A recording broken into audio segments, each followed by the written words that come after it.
Now look, based on present circumstances, I think we all know that nothing beats a Jet2 holiday. But what about the hobby stuff that we rely on every day? Are we really operating at the peak of performance, or has all the stuff that we rely on been outdated or far improved upon for ages now? Let's find out.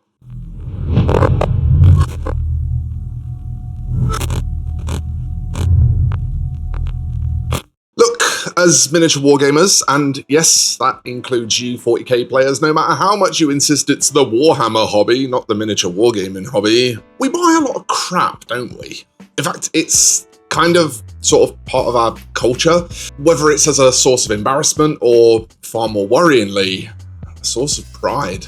But when it comes to tools and accessories, most of the stuff we still buy and use today really doesn't seem to have changed that much in the 30 plus years that I've been around this hobby.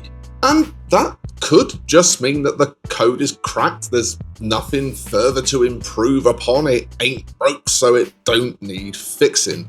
But we do have this habit of sometimes being a bit reluctant to try new things, don't we? And look, historically, I'm guilty of this too, this is not me preaching. I've only really been making a conscious effort in the last couple of years to break this habit and try new things. But thanks to this conscious effort, today I'm going to show you a few of the staples of our hobby drawer that are actually kind of dated, maybe a little bit obsolete, and might just have a replacement that's key to overcoming some of your hobby frustrations. That'd be nice, wouldn't it?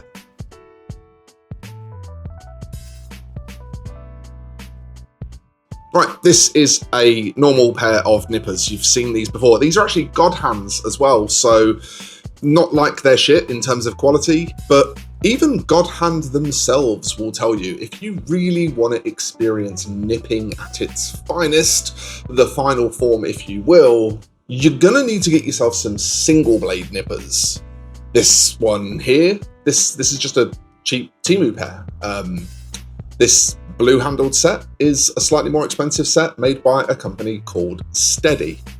Now, if you're feeling particularly bougie, you could spend silly money on the top tier God hand single blades, but for me, the Steady ones actually have been my preference since discovering them on a Bill Making Stuff video a while back. Essentially, the reason these things cut so good is just because they can get closer to the plastic, and when you cut it, the cut is cleaner and messes up the material less. I mean, even comparing to cuts from the cheap Temu single blades against the decent quality normal nippers, you can really see just how much cleaner the material is left from the cut. A pair of these is honestly a no-brainer. They cost around the same as other good clippers, and they just really make the whole experience so much nicer.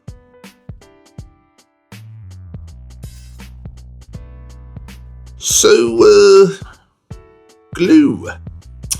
Yeah, it probably seems kind of weird to see glues coming up on a video like this. Good old super glue and plastic glue, hobby staples for quite literally as long as any of us can remember.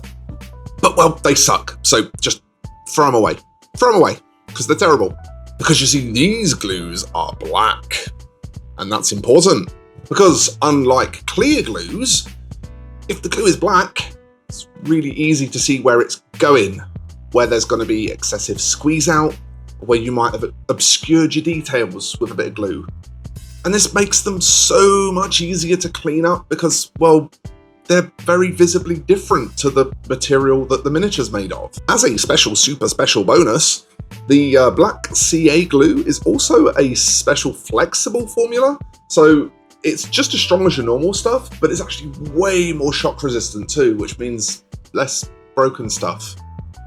Look, both of these particular ones are like quite brandy.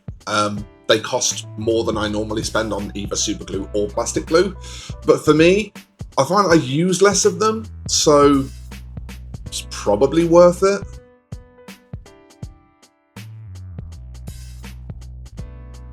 Okay, this is another weird one. Like, I even raised an eyebrow at myself for wanting to include this because, well, really, there's nothing wrong with a normal hobby knife per se. It's just, well, it's a bit suboptimal, isn't it? Like, I use my hobby knife a lot for mold line cleaning, right? And I just get such bad hand cramps after like extensive sessions of cleaning up mold lines.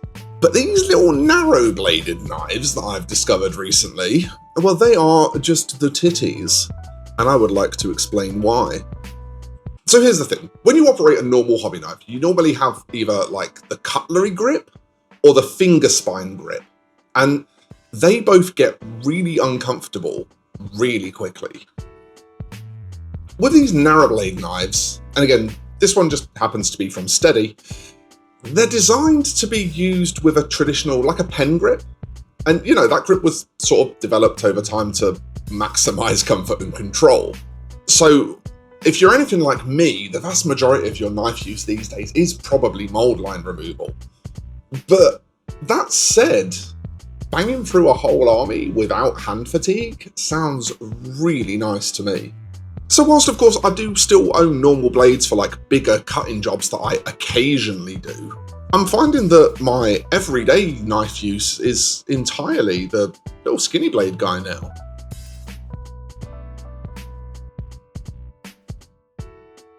Now look, I work with metal minis a lot. I play Bolt Action, I play Infinity. These games have a lot of metals. But even if you're not like me, there's a good chance you have to deal with either 3D printed or cast resin, meaning that you probably own filing tools. But since the days of the old diamond-edged file, things have changed. There are so many better tools now for this job. Whether you want to go with a cheap option and grab like some emery boards from your local beauty store, or these skinny little sanding sticks from Amazon, or you go with what the Gunpla modelers use and go with these like bougie sanding pads, you're just gonna have a way nicer time. You're talking considerably less surface damage to the part of the miniature that you're cleaning, and therefore a smoother finish. And as a special bonus, you're also gonna feel way less bad about chucking away a pad, a sanding pad, or an emery board when it gets all clogged up than you would chucking away a diamond-edged file.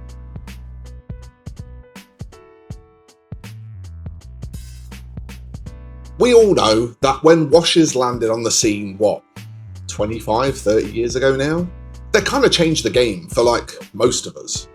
Because prior to that, we had acrylic inks, which were good, but they could be unbelievably unforgiving, and they needed like dilution and matting down, and they could reactivate, just a lot of issues.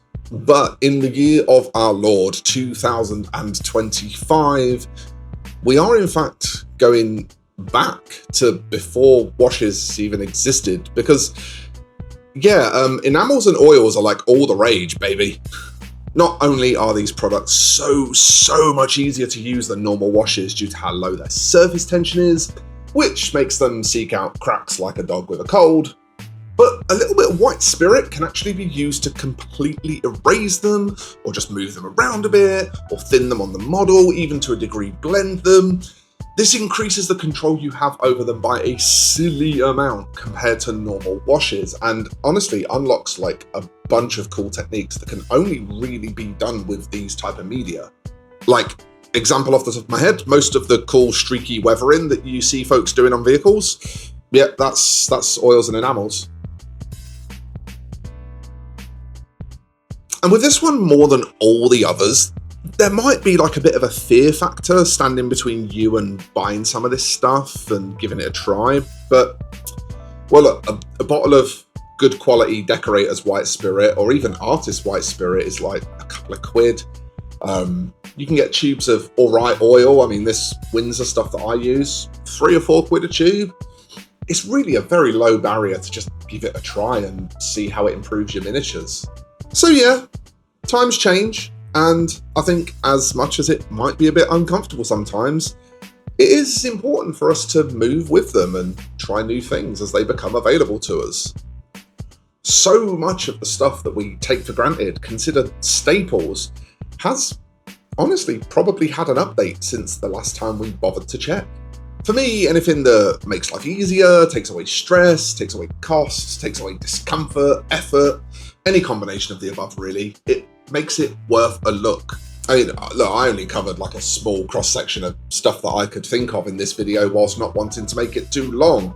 But I'd actually quite like to hear from you folks about suggestions for like tools or regular things we use that have been vastly improved upon since like the normal hobby staple that we use, because I bet there's a load more out there that I haven't thought of. Now, quick transparency part as we get to the back end of the video. Some of these products were sent to me for free, especially the Steady stuff, which I was given recently by them.